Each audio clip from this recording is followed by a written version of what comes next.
बिस्मिल्लाहिर्रहमानिर्रहीम। Dear students, welcome to excellence online education. Physics की class में खुशामदीद। लास्ट क्लास में हमने फिज़िक्स का चैप्टर नंबर 10 स्टार्ट किया था। नाम है इसका प्रॉपर्टीज़ ऑफ मैटर। इस चैप्टर में अब तक मैंने आपको बताया मैटर क्या होता है। हर वो चीज़ जो वजन रखती है और जगह घेरती है उसको आप मैटर कहते हैं। मैटर की 3 स्टेट्स होती हैं, सॉलिड, लिक्विड और गैस। सॉलिड का शेप और वॉल्यूम फिक्स होता है, लिक्विड का खाली वॉल्यूम फिक्स होता है, उसका शेप चेंज होता रहता है। जबकि गैस का ना वॉल्यूम फिक्स होता है ना उसका शेप फिक्स होता है। फिर हमने बात की काइनेटिक मॉलिक्यूलर थ्योरी। इस थ्योरी के कुछ पोस्टुलेट्स हैं। पहला पोस्टुलेट ये है कि तमाम मैटर मॉलिक्यूल से बने हुए होते हैं। ये मॉलिक्यूल्स मोशन के अंदर होते हैं, मोशन कोई सा भी हो सकता है और रैंडम होता है। तीसरा, मॉलिक्यूल्स में मोशन की वजह से काइनेटिक एनर्जी प्रोड्यूस हो जाती है। मॉलिक्यूल्स में काइनेटिक एनर्जी होती है और ये काइनेटिक एनर्जी टेम्परेचर से डायरेक्टली प्रोपोर्शनल होती है। फिर इस थ्योरी के रिलेटिव हमने तीनों जो स्टेट्स हैं मैटर की, सॉलिड, लिक्विड और गैस, उनको कंपेयर किया तो हमें पता चला कि सॉलिड का क्यों शेप और वॉल्यूम फिक्स होता है, लिक्विड का शेप क्यों चेंज होता है, उसका वॉल्यूम क्यों चेंज नहीं होता, और गैस का वॉल्यूम और शेप दोनों चेंज क्यों होते हैं। ठीक है, तो याद रखिएगा शेप का ताल्लुक होता है इंटरमॉलिक्यूलर गैप से। सॉलिड के अंदर चूंकि इंटरमॉलिक्यूलर गैप नहीं होता लिहाजा उसका शेप फिक्स होता है। लिक्विड में इंटरमॉलिक्यूलर गैप एवरेज होता है लिहाजा उसका जो शेप है वो चेंज हो जाता है। और गैस का जो है इंटरमॉलिक्यूलर गैप ज़्यादा होता है लिहाजा उसका जो शेप है वो ज़्यादा पैमाने पर तब्दील हो जाता है। अच्छा, वॉल्यूम का ताल्लुक होता है फोर्स ऑफ अट्रैक्शन से और मॉलिक्यूल्स की तादाद से। वॉल्यूम फिक्स है, इसका मतलब है उसमें जितने भी मॉलिक्यूल्स हैं वो फिक्स हैं। वॉल्यूम चेंज हो रहा है, इसका मतलब है आप मॉलिक्यूल्स को कम कर दो तो वॉल्यूम चेंज हो जाता है। अब सॉलिड के अंदर चूंकि मॉलिक्यूल्स बहुत करीब होते हैं तो फोर्स ऑफ अट्रैक्शन ज़्यादा होती है, मॉलिक्यूल्स को तोड़ा नहीं जा सकता, इसलिए उसका वॉल्यूम फिक्स होता है। लिक्विड के अंदर फोर्स ऑफ अट्रैक्शन एवरेज होती है, मॉलिक्यूल्स आपस में अटैच हुए हुए होते हैं, फोर्स ऑफ अट्रैक्शन मौजूद होती है लिहाजा आप उनके मॉलिक्यूल्स को अलग नहीं कर सकते, इसलिए इनका भी वॉल्यूम फिक्स होता है। जबकि गैस में चूंकि इंटरमॉलिक्यूलर गैप बहुत ज़्यादा होता है तो फोर्स ऑफ अट्रैक्शन ना होने के बराबर होती है लिहाजा आप इजीली मॉलिक्यूल्स को तोड़ के अलग कर सकते हैं और वॉल्यूम जो है वो चेंज हो जाता है। तो ये हमने देखा सॉलिड, लिक्विड, गैस को on the basis of kinetic molecular theory. आज का जो हमारा टॉपिक है वो हम कुछ मैटर की प्रॉपर्टीज को स्टार्ट करेंगे। देखिए नाम ही चैप्टर का क्या है, प्रॉपर्टीज ऑफ मैटर। यानी इस चैप्टर में आप मैटर से रिलेट कुछ प्रॉपर्टीज को डिस्कस करेंगे। लेकिन चूंकि हमने थोड़ा सा मैटर को ही डिस्कस कर लिया कि मैटर क्या होता है, उसकी 3 स्टेट्स कौन सी हैं और क्या वजह है उनकी स्टेट्स के अंदर जो बिहेवियर होता है उसका। अब हम पहली प्रॉपर्टी पढ़ने जा रहे हैं वो है इलास्टिसिटी। इलास्टिसिटी क्या होती है कि सपोज करें आपके पास ये एक स्प्रिंग है, ये एक स्प्रिंग है, इस वक्त इसका शेप ये है, ये इसका शेप है, इसकी एक लेंथ होगी जी, कुछ भी इसकी लेंथ होगी, आप कह लें इसकी लेंथ है L1 और इसका वॉल्यूम भी होगा, आप कह लें इसका वॉल्यूम है V1। ठीक है, इस वक्त आपके पास ये एक स्प्रिंग मौजूद है, इसका लेंथ है L1 और इसका वॉल्यूम है V1। अगर आप इस पर फोर्स अप्लाई करते हो तो इसका शेप चेंज हो जाएगा। फोर्स क्या करेगी, इसके शेप को चेंज कर देगी, इसका शेप जो है वो चेंज हो जाएगा। और अब सपोज करें इसका शेप ऐसा हो गया, थोड़ा सा ये स्प्रिंग के जो कर्ल्स हैं ये करीब आ गए। अब इसका देखें आपको लेंथ में फर्क नजर आ रहा है, अब इसकी जो लेंथ है वो हो गई L2। इसी तरह इसके वॉल्यूम का भी थोड़ा सा वॉल्यूम भी चेंज हो गया और अब इसका नया वॉल्यूम जो है वो V2 है। तो हम क्या देखते हैं कि जब हमने इस पर फोर्स अप्लाई करी इसका शेप चेंज हो गया। शेप चेंज हो गया का मतलब क्या हो गया, इसकी लेंथ भी चेंज हो गई, पहले इसकी लेंथ L1 थी अब इसकी लेंथ छोटी हो गई और अब इसकी नई लेंथ जो है वो L2 है।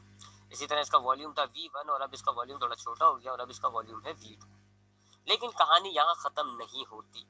अगर आप इस फोर्स को रिमूव कर दें, हटा दें, आपने इस फोर्स को हटा दिया तो वापस ये अपने original shape, original length, original volume पे आ जाएगा। ये इस मैटर की, सॉलिड की स्पेशल प्रॉपर्टी है कि अगर आप इसका फोर्स लगा के इसका शेप चेंज कर दें, शेप से मुराद उसकी लेंथ भी हो सकती है, उसका वॉल्यूम भी हो सकता है। तो अगर आप फोर्स लगाकर इसके शेप को, इसके वॉल्यूम को तब्दील कर दें, जैसे ही आप फोर्स रिमूव करोगे तो ये अपने इस नए वॉल्यूम और नए लेंथ पर नहीं टिकेगा, बल्कि ये वापस अपने ओरिजिनल लेंथ, ओरिजिनल वॉल्यूम यानी कि ओरिजिनल शेप में आ जाएगा। इस प्रॉपर्टी को हम कहते हैं इलास्टिसिटी।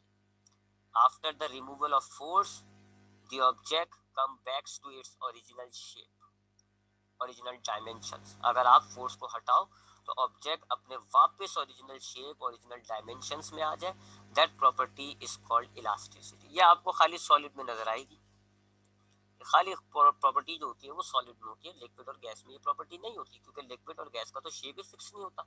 हमने ऊपर पढ़ा है लिक्विड का और वॉल्यूम गैस का शेप फिक्स नहीं होता, ये तो सॉलिड का फिक्स होता है। तो अब अगर लिक्विड का आप शेप चेंज कर देंगे तो उसका नया शेप आ जाएगा, तो वो कोई वापस नहीं आ रहा, वो तो वापस अपने नए शेप को अटेन कर लेता है। आप गैस के शेप को चेंज करोगे, गैस का नया शेप बन जाएगा, तो उसमें तो ये प्रॉपर्टीज नहीं होती, ये प्रॉपर्टी आपको खाली सॉलिड में नजर आती है। तो इलास्टिसिटी क्या हो गई, when force is remove, when force when force is remove, अगर आप फोर्स को हटाएं, the object comes back to its original, अपनी असली ओरिजिनल शेप एंड डायमेंशन, अपनी ओरिजिनल शेप डायमेंशंस में आ जाएगा। जो उसका शेप होगा वो वापस शेप आ जाएगा, जो उसकी लेंथ ब्रेथ हाइट, डायमेंशंस कहते हैं लेंथ ब्रेथ हाइट को। तो जब आप एक ऑब्जेक्ट पर फोर्स लगाओगे, सॉलिड पर जब आप फोर्स लगाते हो, उसकी उसकी डायमेंशंस चेंज होंगी, उसका length breadth height volume change होगा, उसका शेप भी चेंज हो जाएगा। लेकिन जैसे ही आप फोर्स को हटाते हैं तो वो अपने ओरिजिनल डायमेंशंस में आ जाएगा, ओरिजिनल लेंथ उसको वापस मिल जाएगी, original breath, original height, original volume और ओरिजिनल शेप, सब कुछ उसको वापस मिल जाएगा, अपनी पुरानी हालत में आ जाएगा, इनिशियल स्टेट पे आ जाएगा। That property is called elasticity. ये बहुत ही कॉमन सी है जी, आपके पास अगर रबर बैंड होता है, ये उसका रबर बैंड का इस वक्त ओरिजिनली शेप है, आप इस पर फोर्स अप्लाई करोगे तो इसका शेप चेंज हो जाएगा जी, आपने इसको स्ट्रेच कर लिया, इसका शेप चेंज हो गया। जैसे आप फोर्स हटाओगे, आप क्या ऑब्जर्व करते हो कि ये वापस अपने ओरिजिनल शेप पे आ जाता है। ये इलास्टिसिटी की वजह से आ रहा है, इस ऑब्जेक्ट में इलास्टिसिटी की प्रॉपर्टी मौजूद थी, जिसकी वजह से जैसे फोर्स हटी ये अपने ओरिजिनल शेप पे आ गया। हमारे पास जो इरेजर्स होते हैं, रबड़ जो होते हैं, जिनसे हम मिटाते हैं, ऐसे रेक्टेंगुलर शेप के होते हैं। आप जब इस पर फोर्स अप्लाई करते हो, थोड़ा सा ये साइज का चेंज हो जाता है, थोड़ा सा चिढ़ जाता है। जैसे आप फोर्स हटाते हो वापस ही अपने ओरिजिनल शेप पर आ जाता है। इसी तरह आपके पास स्टील की रॉड्स होती हैं जी, आप उस पर फोर्स अप्लाई करो, थोड़ी सी वो बैंड हो जाएंगी, जैसे आप फोर्स हटाओगे वापस वो अपने ओरिजिनल शेप पे आ जाएंगी। तो that is the property of elasticity, ये प्रॉपर्टी होती है इलास्टिसिटी, जिसकी वजह से ही अपनी वापस ओरिजिनल स्टेट में, ओरिजिनल शेप में आ रहा होता है। याद रखिएगा ये तमाम सॉलिड्स में होती है। This property is present in all kind of solids, बस कम या ज्यादा होता है। बाज़ औक़ात हमें लगता है कि जी शायद इस सॉलिड के अंदर, शायद प्लास्टिक के अंदर नहीं है जी, प्लास्टिक की रॉड मेरे पास मौजूद है, अगर मैं इसको ऐसे बैंड करूंगा तो प्लास्टिक की रॉड बैंड नहीं होगी, बल्कि वो तो ब्रेक हो जाएगी, टूट जाएगी वो। तो क्या इसमें इलास्टिसिटी नहीं है बस कम या ज्यादा होती है। रबर बैंड में बहुत ज्यादा इलास्टिसिटी है। ज्यादा इलास्टिसिटी का मतलब होगा कि ये ज्यादा फोर्स झेल लेगा, ज्यादा फोर्स का मुकाबला कर लेगा, ज्यादा इलास्टिसिटी होती है रबड़ में। तो रबड़ बैंड में आप ज्यादा फोर्स लगाओगे तब भी ये उसका मुकाबला कर लेगा, क्योंकि इसमें इलास्टिसिटी बहुत ज्यादा है। ज्यादा फोर्स लगने के बाद आप फोर्स हटाते हो तो ये अपने ओरिजिनल शेप में आ जाएगा। जबकि प्लास्टिक के अंदर इलास्टिसिटी कम होती है, इसको हम कहते हैं इलास्टिक लिमिट। अभी हम बात करते हैं सब के बारे में। तो प्लास्टिक की इलास्टिक लिमिट कम होती है, ये कम फोर्स को झेल सकता है। तो हल्की सी फोर्स प्लास्टिक में अगर आप इतना कुछ बैंड करो ना, इतना सा बैंड करो, तो आपको इलास्टिसिटी नजर आएगी। हल्का सा प्लास्टिक बैंड करोगे, फिर आप जैसी प्लास्टिक पर से फोर्स हटाओगे वापस अपने ये ओरिजिनल शेप पे आ जाएगा। लेकिन ज्यादा बैंड करोगे, ज्यादा फोर्स लगा दोगे, तो फिर ये ब्रेक हो जाएगा। इसका मतलब क्या है कि प्लास्टिक भी इलास्टिसिटी शो कर रहा है, लेकिन कम लिमिट है, बस ये कम या ज्यादा का फर्क होता है। अच्छा, इसमें भी रबड़ बैंड में भी अब ये नहीं है कि रबड़ बैंड की इलास्टिसिटी बहुत ज्यादा है तो इसका मतलब है जी मैं बेतहाशा फोर्स लगा दूं ये अपनी इलास्टिसिटी शो करेगा, नहीं, रबड़ बैंड की भी एक लिमिट होती है। एक ज्यादा हद तक अगर आप फोर्स लगाओगे रबड़ बैंड भी टूट जाएगा, होता है ना, अक्सर टूट जाता है, ब्रेक हो जाता है। तो इसका मतलब क्या है, आपने लिमिट से ज्यादा फोर्स लगा दी। जो इसकी इलास्टिसिटी की लिमिट है, इलास्टिक लिमिट, उससे ज्यादा फोर्स अगर आप लगा दोगे परमानेंट चेंज आ जाता है, फिर वो इलास्टिसिटी खत्म हो जाती है, फिर कोई वापस ओरिजिनल स्टेट में नहीं आता। तो इस लिमिट को, जिस लिमिट का हम ये तस्करा कर रहे हैं, इस लिमिट को हम कहते हैं इलास्टिक लिमिट। हर ऑब्जेक्ट की एक लिमिट होती है जी इलास्टिसिटी शो करने की, उस लिमिट को आप कहते हो इलास्टिक लिमिट। हर ऑब्जेक्ट पर आप एक हद तक फोर्स लगाओगे, आपको ये प्रॉपर्टी नजर आएगी उसके अंदर इलास्टिसिटी, और जैसे आप फोर्स हटाओगे वो अपने ओरिजिनल शेप में आ जाएगा। लेकिन एक लिमिट है, अगर आपने उस ऑब्जेक्ट पर उस लिमिट से ज्यादा फोर्स लगा दी, फिर परमानेंट डिफॉर्मेशन कहते हैं मुस्तकिल चेंज को। परमानेंट डिफॉर्मेशन हो जाएगा, मुस्तकिल चेंज आ जाएगा, आपकी चीज ब्रेक हो जाएगी और उसका शेप नया बन जाएगा। देख लें, नया शेप बन गया, रबर बैंड टूट गया, नया शेप बन गया। ये देखे प्लास्टिक की रॉड टूट गई, नया शेप बन गया। तो इसको हम कहते हैं परमानेंट डिफॉर्मेशन। तो इलास्टिसिटी क्या है कि हमारे पास ऑब्जेक्ट के अंदर, सॉलिड के अंदर एक प्रॉपर्टी होती है कि अगर आप उस पर फोर्स अप्लाई करें तो जैसे ही आप उसको फोर्स हटाएंगे वो अपने वापस ओरिजिनल शेप पे, ओरिजिनल डायमेंशंस में आ जाएगा। That property is called elasticity. Elasticity her solid के अंदर होती है, बस कम या ज्यादा होती है, and that calls it the elastic limit. Elastic limit क्या है कि जी हर ऑब्जेक्ट की एक लिमिट है, उस लिमिट तक अगर आप फोर्स लगाओगे ऑब्जेक्ट इलास्टिसिटी शो करेगा। लेकिन अगर आपने उस लिमिट से ज्यादा फोर्स लगा दी तो फिर ऑब्जेक्ट इलास्टिसिटी भूल जाएगा, खत्म हो जाएगी इलास्टिसिटी, और ऑब्जेक्ट के अंदर एक परमानेंट डिफॉर्मेशन आ जाएगा। इसी तरीके से जिन ऑब्जेक्ट्स के अंदर इलास्टिसिटी की प्रॉपर्टी होती है उनको हम इलास्टिक बॉडीज कहते हैं। यानी कि ये जो सॉलिड्स होते हैं दे आर इलास्टिक बॉडीज, ये इलास्टिक बॉडीज होती है, जबकि लिक्विड और gas they are not elastic bodies, इनमें इलास्टिसिटी नहीं है। लिहाजा ये जो सॉलिड्स होते हैं they are also called elastic bodies, क्योंकि इनके अंदर ये प्रॉपर्टी शो हो रही होती है।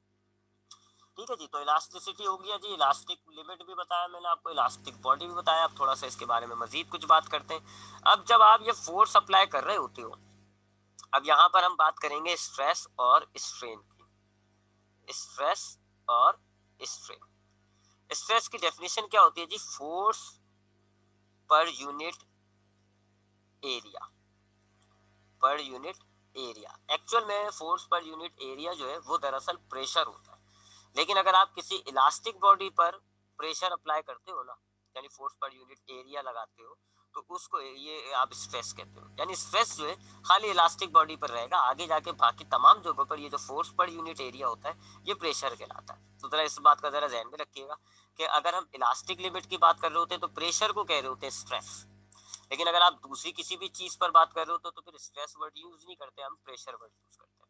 अब ये स्ट्रेस है क्या जी? Force per unit area. आप एक ऑब्जेक्ट पर जब फोर्स लगाते हैं, सपोज करें जी ये एक ऑब्जेक्ट है, मैं इस पर फोर्स लगा रहा हूँ, मैं इस पर फोर्स लगा रहा हूँ, तो देखा जाए तो मैं खाली फोर्स इस साइड पर लगा रहा हूँ, है ना जी? इस साइड पर तो मैं फोर्स नहीं लगा रहा, मैं खाली इस साइड पर फोर्स लगा रहा हूँ। इसका मतलब है फोर्स की मिकदार इस पॉइंट पर ज्यादा होगी, इस पॉइंट पर तो बिल्कुल ही नहीं है। लेकिन ऐसा नहीं होता। अब देखें, इस साइड पर मैं रेड कलर कर देता हूँ, इस साइड पर फोर्स लग रही है, ऑब्जेक्ट को मैं इस साइड पर लगा के दे रहा हूँ फोर्स, इस साइड पर फोर्स लग रही है, इधर एब्सेंट है जी फोर्स। तो होना तो क्या चाहिए? हम जानते हैं जी कि फोर्स अगर किसी ऑब्जेक्ट पे लगाते हो तो वो रेस्ट है, तो मूव में आ जाता है, मोशन में आ जाता है। तो होना तो ये चाहिए खाली ये वाला पार्ट मूव करे, ये वाला पार्ट मूव ना करे, क्योंकि इस पर तो फोर्स नहीं लग रही। यहाँ पर फोर्स क्या है? एब्सेंट है उसूलन तो, है ना? लेकिन यहाँ पर फोर्स प्रेजेंट है। तो होना क्या चाहिए? एक्चुअल में तो मुझे ये नजर आ रहा है कि चूंकि इस हिस्से पे फोर्स लग रही है तो ये पार्ट मूव होना चाहिए, ये पार्ट मूव नहीं होना चाहिए, लेकिन ऐसा नहीं होता, आपका तो पूरा ऑब्जेक्ट मूव होता है। तो होता क्या है, फोर्स जो है वो अपना एक इम्पैक्ट डाल रहा होता है, एक इम्पैक्ट डालना होता है। आपकी ये जो फोर्स होती है ना, ये आपके पूरे ऑब्जेक्ट के अंदर बढ़ जाती है। आपके पूरे ऑब्जेक्ट को अगर मैं छोटे छोटे टुकड़ों में कन्वर्ट कर दूं, एक टुकड़ा जो है वो एक एरिया है, एक यूनिट एरिया है, वन यूनिट एरिया। और वन यूनिट एरिया का मतलब होता है कि अगर आप स्टैंडर्ड यूनिट की बात कर रहे हैं तो 1 मीटर स्क्वायर इतना एरिया होता है। 1 मीटर लेंथ और 1 मीटर ब्रेथ, ये हो गई 1 मीटर लेंथ और 1 मीटर ब्रेथ, इसको आप एक यूनिट एरिया कहते हो। 1 मीटर लंबाई, 1 मीटर चौड़ाई, that is called unit area, अगर हम स्टैंडर्ड की बात कर रहे हैं। अगर आप स्टैंडर्ड में नहीं हो, सीजीएस में हो, तो ये 1 सेंटीमीटर स्क्वायर होता है। अगर आप एफपीएस पे हो तो ये 1 फुट स्क्वायर होता है, वगैरह वगैरह। तो होता क्या है कि मैं अगर ऑब्जेक्ट के छोटे छोटे टुकड़े कर दूं, हर एक टुकड़ा जो है वो एक यूनिट एरिया के बराबर है, एक यूनिट एरिया के बराबर है, यानी 1 मीटर स्क्वायर का है एक एरिया। यानी हर एक टुकड़े का लेंथ भी 1 मीटर है और ब्रेथ भी 1 मीटर है, तो इसको हम कहते हैं यूनिट एरिया। पहले तो ये यूनिट एरिया ध्यान में बिठा लें। यूनिट एरिया क्या होता है? एक ऐसा टुकड़ा जिसकी 1 मीटर लंबाई हो और 1 मीटर चौड़ाई हो, 1 बाय 1, इसको हम कहते हैं यूनिट एरिया। तो अब हम क्या देख रहे थे कि जब मैं ऑब्जेक्ट पर फोर्स लगाता हूँ तो ऑब्जेक्ट की फोर्स खाली एक तरफ लग रही है, दूसरी तरफ तो फोर्स नहीं लग रही, लेकिन ऑब्जेक्ट पूरा का पूरा मूव करता है। वाई? क्योंकि जब आप फोर्स अप्लाई करते हो तो आपकी ये फोर्स जो है हर एरिया में बढ़ जाती है, हर इस टुकड़े के अंदर तकसीम हो जाएगी। बट जाएगी। आपकी ये फोर्स जो है वो हर एरिया के अंदर, हर छोटे छोटे टुकड़े के अंदर डिस्ट्रीब्यूट हो जाती है इक्वली।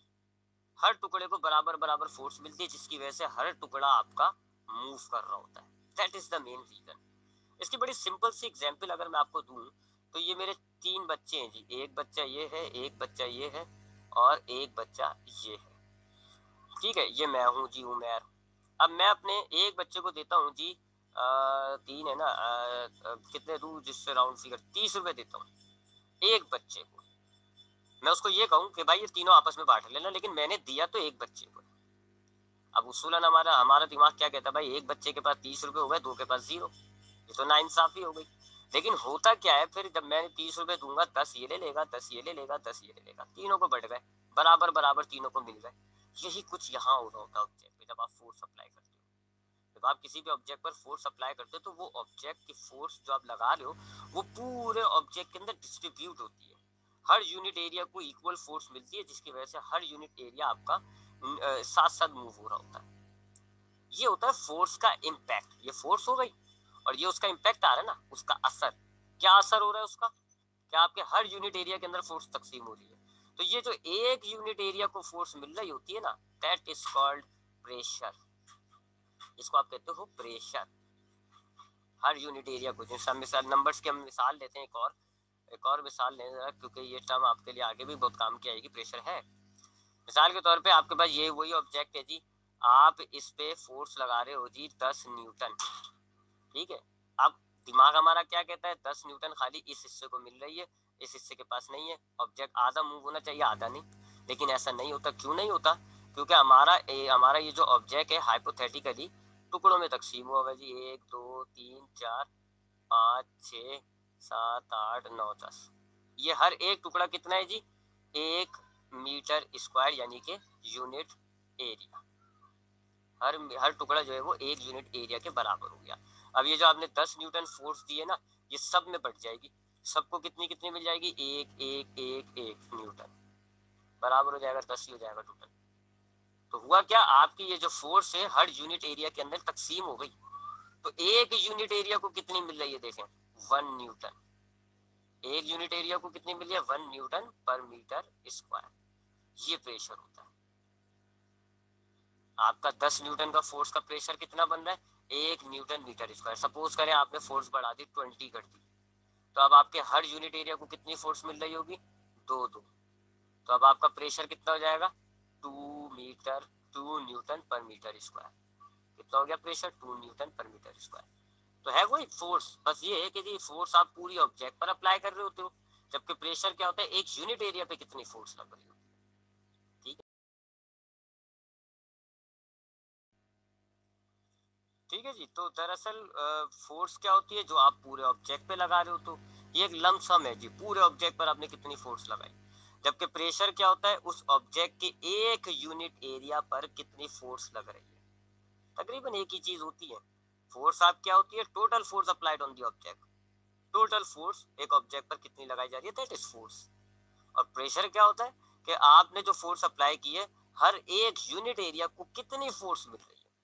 जैसे आपने वो मोशन पढ़ा है ना, आपका एक ऑब्जेक्ट है जी, एक ऑब्जेक्ट है यहाँ से लेके ए से लेके बी तक ट्रेवल करा है जी। इस दौरान इसने डिस्टेंस तय किया है 20 मीटर, और टाइम लगा इसको 2 सेकेंड। और उसकी जो वेलोसिटी बनेगी वो बनेगी 10 मीटर पर सेकेंड। ये फोर्स है, ये प्रेशर है। ये क्या है जी, देखिए डिस्टेंस, टोटल फासला कितना तय किया है ए से बी, टोटल। और ये क्या है, वेलोसिटी, 1 सेकंड में कितना फासला तय कर लिया। ये क्या है, टोटल डिस्टेंस कितना तय किया। ये क्या है, एक एक सेकंड में कितना मीटर तय करी, ये यहाँ पर है।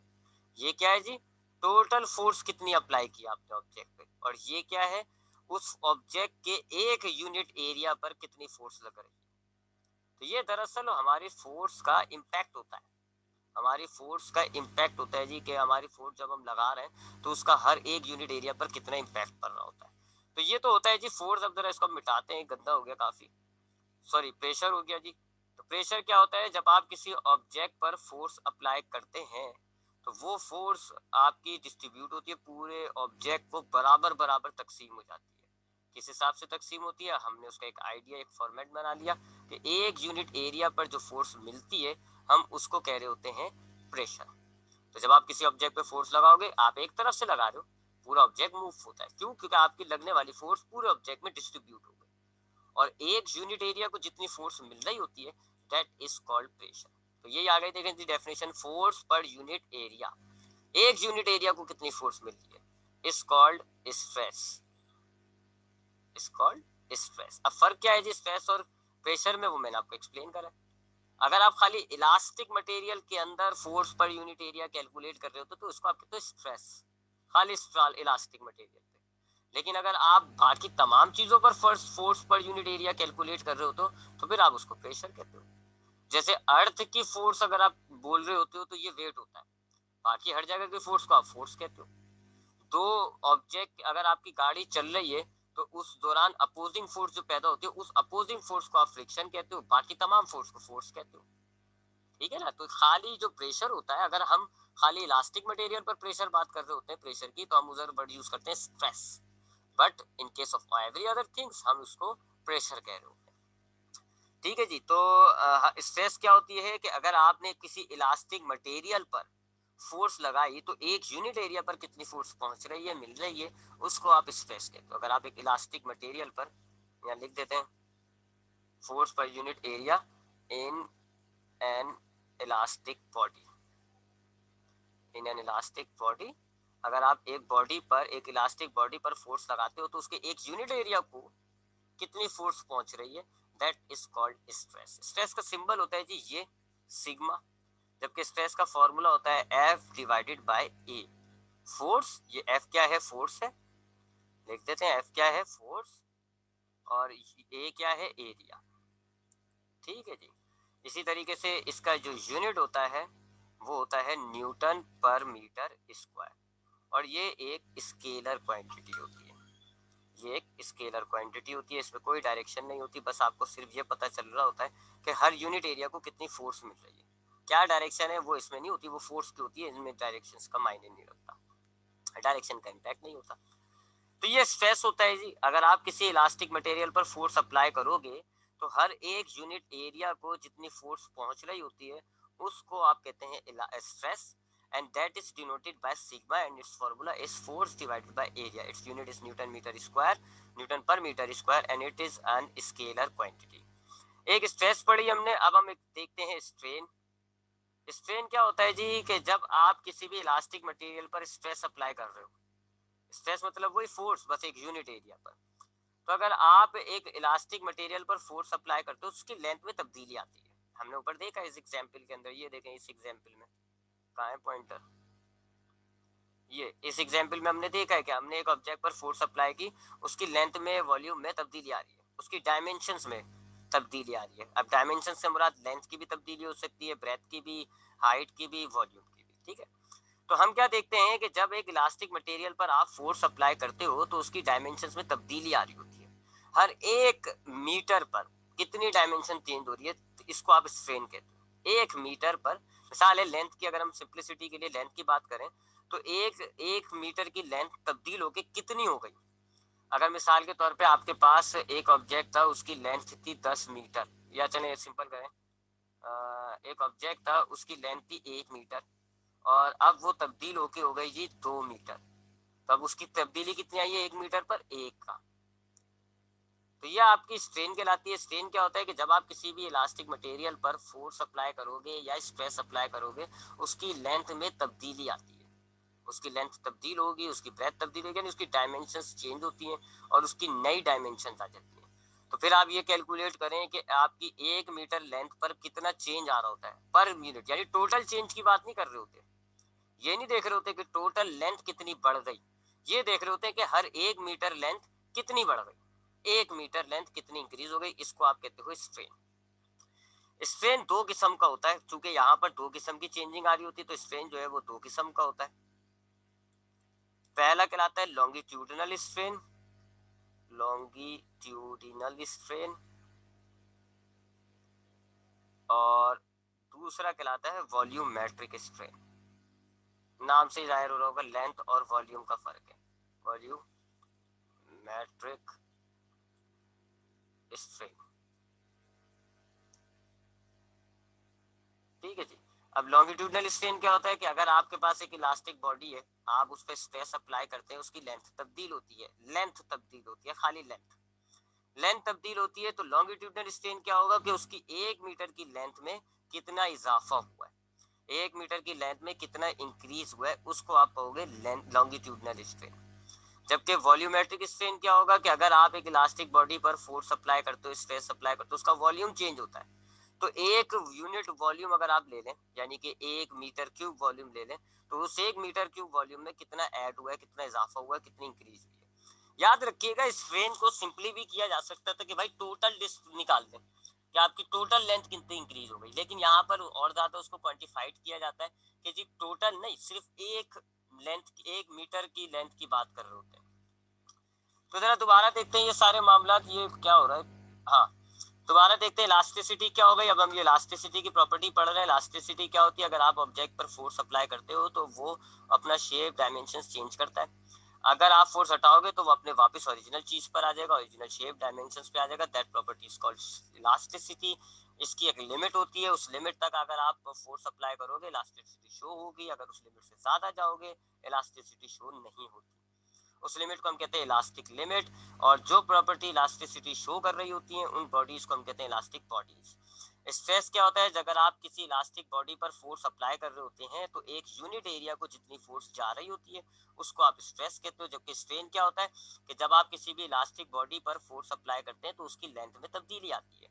1 मीटर लेंथ में कितनी चेंज आ रहा है, इसको आप लॉन्गिट्यूडनल स्ट्रेन कहते हो। 1 मीटर क्यूब वॉल्यूम में कितना चेंज आ रहा है, इसको आप वॉल्यूमेट्रिक स्ट्रेन कहते हो। ठीक, यहाँ तक कोई सवाल है तो पूछें। अब लॉन्गिट्यूडनल स्ट्रेन का फॉर्मूला जो होता है वो होता है delta L divided by L. जबकि वॉल्यूमेट्रिक स्ट्रेन का फॉर्मूला होता है delta V divided by V. ठीक है, ये इनका फॉर्मूला है। अगर आप ओरिजिनल रखना चाहें तो 1 1 रख दें यहाँ पर। ये इनके फॉर्मूले हैं, इनका कोई यूनिट नहीं होता, नो यूनिट, क्योंकि दोनों जो ऊपर नीचे वाली क्वांटिटीज हैं सेम यूनिट्स पर होती हैं, तो इनका कोई यूनिट नहीं बनता। ठीक है ना। लेंथ का यूनिट क्या होगा, मीटर। ये डेल्टा एल जो है ना, ये भी तो लेंथ है, ये डेल्टा एल लेंथ है, ये भी लेंथ है। तो metre divided by metre, metre से मीटर कट गया, कुछ भी नहीं बच रहा। लिहाजा स्ट्रेन का कोई यूनिट नहीं होता। तो स्ट्रेन क्या होगा, आपके पास एक ऑब्जेक्ट के अंदर जब स्ट्रेस अप्लाई करोगे उसकी लेंथ चेंज होगी, एक यूनिट लेंथ के अंदर कितना चेंज आया है, इसको आप लॉन्गिट्यूडनल स्ट्रेन कहोगे। अगर आपने किसी ऑब्जेक्ट पर स्ट्रेस अप्लाई की, उसका वॉल्यूम चेंज हुआ, एक यूनिट वॉल्यूम पर कितना चेंज आ रहा है, कितना वॉल्यूम बढ़ रहा है, उस एक यूनिट वॉल्यूम पर चेंज होने वाले वॉल्यूम को आप वॉल्यूमेट्रिक स्ट्रेन कहते हैं। ठीक है जी। तो ये हमने कुछ टर्म्स पढ़ी, stress, strain, elastic bodies, elastic limit और स्ट्रेन की हमने 2 टाइप्स देखी। अब एक लॉ है जी हमारे सामने, हुक्स लॉ, जरा उसको स्टडी करते हैं। हुक लॉ आपको स्ट्रेस और स्ट्रेन के ताल्लुक को बताता है। हुक्स लॉ एक ये लॉ है, इस लॉ की मदद से ये जो दो चीजें हमारे पास, तो अब हम हुक लॉ पढ़ने जा रहे हैं। हुक लॉ क्या है जी, एक लॉ है जिसकी मदद से आपको ये जो स्ट्रेस और स्ट्रेन आ रहा है ना, इसके दरमियान ताल्लुक पता चलता है। अभी तो ये आइडिया हो रहा है कि आप स्ट्रेस लगाओगे तो स्ट्रेन पैदा होता है। सिंपल वर्ड्स अगर लें तो आप फोर्स अप्लाई करोगे तो उसकी लेंथ या वॉल्यूम में चेंज आएगा, और मुश्किल वर्ड है तो स्ट्रेस और स्ट्रेन। तो ये हमें अभी तो आइडिया हो रहा है कि अगर मैं किसी इलास्टिक बॉडी पर स्ट्रेस अप्लाई करूंगा तो उसमें स्ट्रेन पैदा होगा। ठीक है, लेकिन क्या रिलेशनशिप है, कितना स्ट्रेस कितना स्ट्रेन, उसके लिए हुक लॉ है हमारे सामने। हुक लॉ जो है वो रॉबर्ट हुक ने पेश किया था 1660 के अंदर। ये रॉबर्ट हुक वही है जिन्होंने बायोलॉजी के अंदर सेल को डिस्कवर किया था। रॉबर्ट हुक, उन्हीं के नाम पे ये लॉ रखा हुआ है। ये वही है जी रॉबर्ट हुक जिन्होंने बायोलॉजी के अंदर सेल डिस्कवर किया था 1665 में। इस लॉ के मुताबिक स्ट्रेस प्रोड्यूस, ये इनकी स्टेटमेंट है, stress produce strain in an elastic body, in an elastic body, और stress is stress is directly proportional to strain।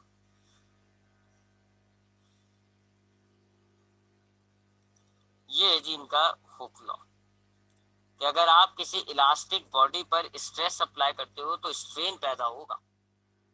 अगर आप किसी भी इलास्टिक बॉडी पर स्ट्रेस अप्लाई करोगे स्ट्रेन पैदा होगा, और ये जो स्ट्रेस आपने अप्लाई किया था ये डायरेक्टली प्रोपोर्शनल होता है स्ट्रेन के। दो बातें, फिर सिंपल सा लॉ है कि अगर आप किसी इलास्टिक बॉडी पर स्ट्रेस अप्लाई करोगे तो उस इलास्टिक बॉडी के अंदर स्ट्रेन पैदा होगा, और ये जो स्ट्रेस होता है ये डायरेक्टली प्रोपोर्शनल होगा स्ट्रेन से। ठीक है, अब हम इसकी एक स्टेटमेंट बना लेते हैं। हुक लॉ के मुताबिक आप जब स्ट्रेस अप्लाई करोगे तो क्या पैदा होगा इलास्टिक बॉडी के अंदर, स्ट्रेन। और दूसरी बात क्या है कि ये जो स्ट्रेस होता है ये डायरेक्टली प्रोपोर्शनल होता है स्ट्रेन के। स्ट्रेस और स्ट्रेन, और अगर आप इसको इक्वेशन बनाते हैं तो ये कांस्टेंट का साइन हट जाएगा, इज इक्वल्स टू, और प्रोपोर्शनैलिटी कांस्टेंट आता है, ये हमने कई दफा करा है कि जब आप प्रोपोर्शनैलिटी के साइन को हटाते हो तो इज इक्वल्स टू और